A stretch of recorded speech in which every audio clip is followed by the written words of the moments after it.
Hi friends, ఈరోజు మసాలా దోశ చేస్తున్నాను చూడండి. ఈడు అన్నది ఒక ఆనేసి 2 క్యారెట్ 2 పచ్చిమిరకాయలు కొత్తిమీర తీసుకోండి.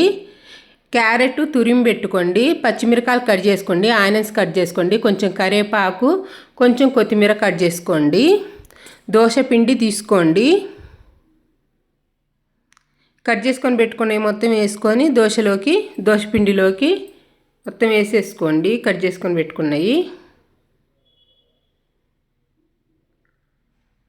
వీడియోలో ఎలా చూపెడుతున్నా అలా చేసుకోండి. కొంచెం గరం మసాలా వేసుకోండి,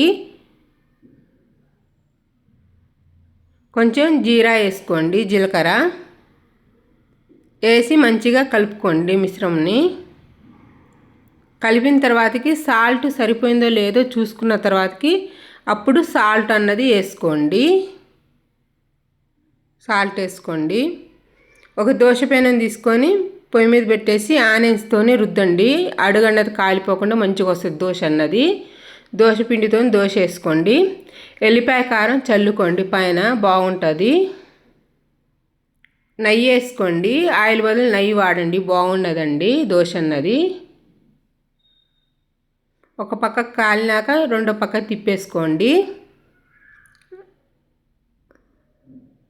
రెండో సైడ్ కూడా కొంచెం నెయ్యి వేసుకోండి, మంచిగా ఉంటుంది. మసాలా దోశ అన్నది రెడీ అయింది చూడండి. ఒక ప్లేట్లోకి తీసేసుకోండి. 2 పక్కల కాలినాక